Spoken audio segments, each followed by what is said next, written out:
आप लोग मानस पाठ जो करते हैं उनका ध्यान गया होगा। गोस्वामी जी कहते हैं ये राम राम संवाद है। क्या है?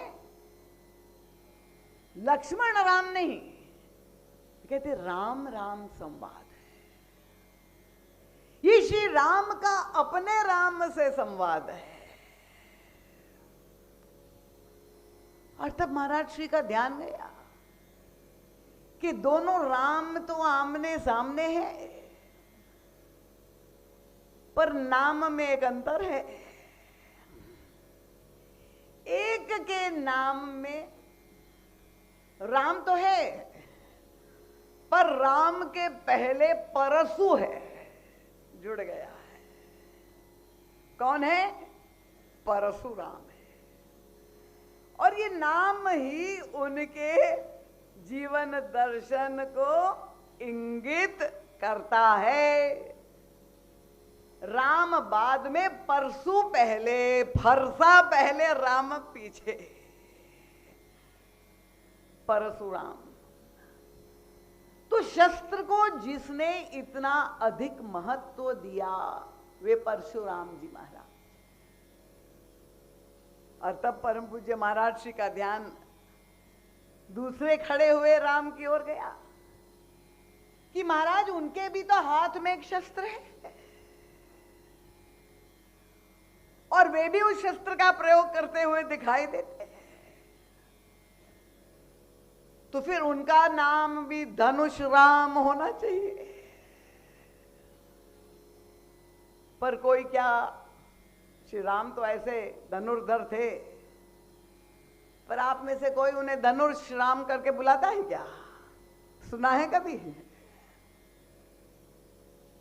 वे धनुष राम कभी नहीं बने। बल्कि अगर उपमा भी जुड़ी तो राम के बाद में ही जुड़ी, पहले नहीं। किस रूप में वे पूजे गए? उनका रामचंद्र मुख चंद्र छवि। राम के बाद चंद्र जुड़ गया।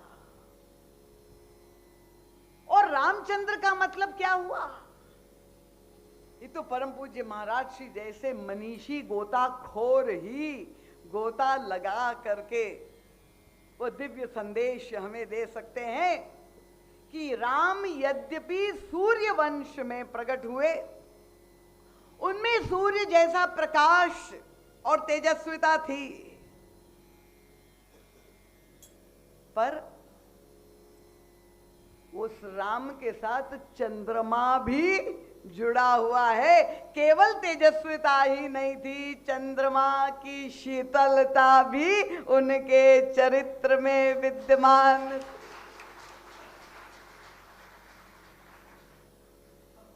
तो सत्य के रूप में जहां राम चंद्र नाम है, मान लीजिए परम सत्य है राम। और मुझे बड़ी प्रसन्नता है कि आज हमारा राष्ट्र जिन कुशल नेतृत्व के द्वारा हाथों में है, क्योंकि कुछ वर्षों पहले श्री राम और कृष्ण पर भी प्रश्न उठाए गए थे, उनके अस्तित्व पर उठाए गए थे और उन्हें काल्पनिक कह करके पाठ्यक्रम में भी जोड़ दिया गया था। देखिए, शिक्षा प्रणाली में भी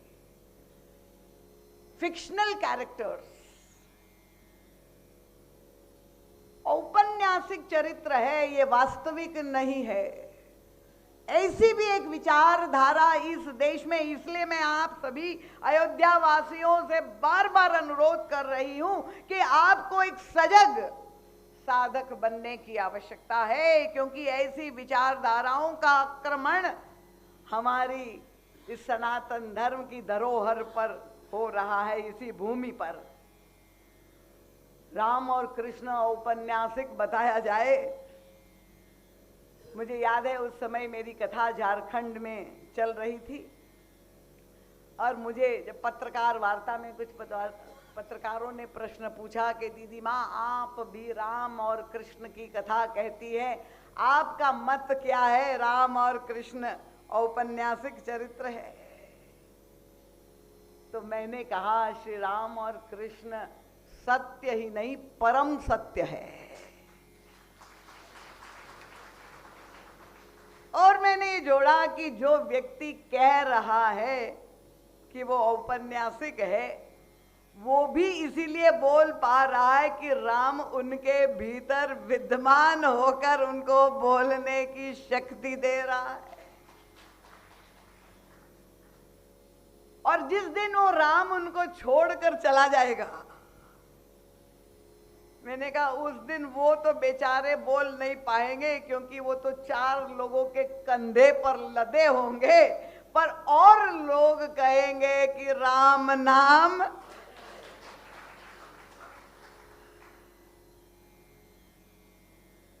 तो राम सूर्य के समान अगर सत्य है, उनके चरित्र में परम सत्य है श्री राम, तो चंद्रमा के रूप में उनका शील भी उनके चरित्र और व्यक्तित्व का पूरक गुण है। और अब ये प्रसंग की चर्चा तो महीनों तक हो सकती है। धर्मरथ प्रसंग, राम गीता कोई साधारण प्रसंग नहीं है। मैं तो केवल कुछ सूत्र आपके सामने 3 दिन में रखूंगी। पर धर्म रथ में के सर्वोच्च भाग पर जो ध्वजा और पताका का वर्णन भगवान श्री राम ने उपदेश में दिया है, सत्यशील दृढ़ ध्वजा पताका। सत्य के साथ शील का समावेश जब तक ना हो तब तक चरित्र में पूर्णता हो ही नहीं सकती। और यही रामचंद्र नाम के द्वारा हमें संदेश और संकेत प्राप्त होता है। तो जहां श्री परशुराम जी महाराज में परशु की प्रधानता है, हमारे भगवान श्री राम के व्यक्तित्व में शील की प्रधानता है। और परशुराम जी महाराज बड़े गर्व से अपना परिचय, वो प्रसंग को जहां पर छेड़ा था वो दूसरी चर्चा चल पड़ी, लक्ष्मण जी को अपना परिचय सबको अवगत कराने के लिए कह रहे हैं कि तुम जानते हो राम मैं कौन हूं। उनका बाल ब्रह्मचारी अति कोही। ये तो युग तुलसी परम पूज्य महाराज श्री के इन शब्दों के अंतराल के भाव को समझ पाए, वो क्या कहना चाह रहे थे। ये व्यंग था परशुराम जी का भगवान श्री राम के प्रति कि तुम जानते हो तुम कौन हो। तुम तो आए हो विवाह करने के लिए। इसका मतलब तुम्हारे अंदर कामना है, लालसा है, विवाह समारंभ में आए हो। मैं कौन हूं? मैं बाल ब्रह्मचारी हूं। तो तुम्हारी और हमारी बराबरी कहां पे हो सकती है? तुम कामना युक्त हो, मैं बाल ब्रह्मचारी हूं। अपना वैशिष्ट्य अति को ही और विश्व विदित क्षत्रिय कुलद्रोही। पूरा संसार जानता है मैं क्षत्रियों का विरोधी हूं। और भगवान श्री राम तो मौन बैठे हैं। लक्ष्मण जी महाराज वहां पर जो तेजस्विता एक के बाद जो उत्तर देते हैं, अब क्या बताए। महाराज श्री का एक ग्रंथ है परशुराम परशुराम, छोटी सी पुस्तिका है, आप अवश्य उसको लीजिए, पढ़िए अगर आप में जिज्ञासा वृत्ति है। पर परशुराम जी महाराज के उत्तरों का जवाब प्रति उत्तर लक्ष्मण जी जब दे रहे तो इतना क्रोध बढ़ गया कि रे नृप बालक काल बस बोलत तो ही न संभाल। तू काल के वशीभूत है। फरसा जहां पर उठाया, पर परशुराम जी ने देखा कि हाथ ही नहीं बढ़ रहा है। अब वो समझ नहीं पाए कि सामने, ये तो लक्ष्मण जी का प्रभाव था कि उसके सामने बरसा भी रुक गया। परशुराम जी को लगा कि ये परसा फरसा जो उठ नहीं रहा, इसका मतलब उनका आज दया दुख दुसह सहावा। वे चकित हो गए कि मोरे हृदय कृपा कस खाओ। कि मेरे अंदर करुणा और कृपा की वृत्ति कहां से जागृत हुई, क्योंकि वो तो मानते हैं कृपा अहिंसा से बुरी कोई वस्तु हो ही नहीं सकती। उनका आज ये कृपा भाव कैसे, ये फरसा कैसे नहीं उठ रहा है। और लक्ष्मण जी महाराज ने व्यंग किया, उनका कि मेरा हृदय जल रहा है, मेरे गुरु का धनुष तोड़ दिया। लक्ष्मण जी ने कहा, महाराज जब कृपा में आपका शरीर जल रहा है तो कोप में क्या होगा, जरा विचार कर लीजिए। और तब भगवान श्री राम, वो लंबा संवाद है, पर उन्होंने सीधे भगवान श्री राम को चुनौती दी। उनका कर परितोष मोर संग्रामा, अगर तुम राम हो, क्षत्रिय हो, शास्त्र धर्म के अनुकूल तुम शस्त्र उठाओ और मुझसे युद्ध करो। युद्ध का निमंत्रण और स्मरण भी दिलाया कि क्षत्रिय का ये धर्म है, निमंत्रण जब युद्ध का दिया जाता है तो उसको स्वीकार करना चाहिए। जब युद्ध की चुनौती परशुराम जी महाराज ने दी तो क्या भगवान श्री राम अपना शस्त्र उठा करके युद्ध नहीं कर सकते थे? कर सकते थे कि नहीं कर सकते? बताइए सब लोग, सर्वसहमति से लॉक कर दिया जाए, लॉक कर दे, सबकी सहमति से निश्चित कर सकते थे श्री राम, पर फिर भी प्रभु ने नहीं किया, सामर्थ्य होते हुए भी। और तब भगवान श्री राम क्यों अपना धनुष नहीं उठा रहे हैं?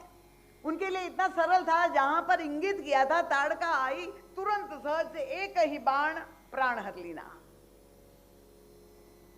धनुष पर बाण चला करके संधान कर दिया। वैसे ही परशुराम जी महाराज के सामने कर सकते थे, पर भगवान श्री राम का विवेक देखिए, उनका नहीं।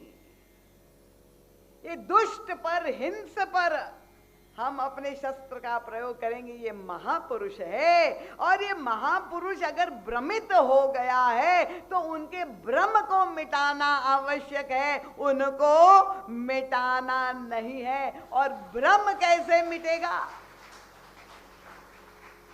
भ्रांति तो सबके अंतःकरण में हो सकती है, मन में आ सकती है, और तब भ्रांति को मिटाने का उपाय चर्चा है, विचार है, संवाद है। संवाद के द्वारा ही मिटनी चाहिए। और इसलिए उत्तर भी जो भगवान श्री राम देते थे, देखिए हमारे गुरुदेव इस सब अवसर पर स्मरण करते हैं, ऐसा ही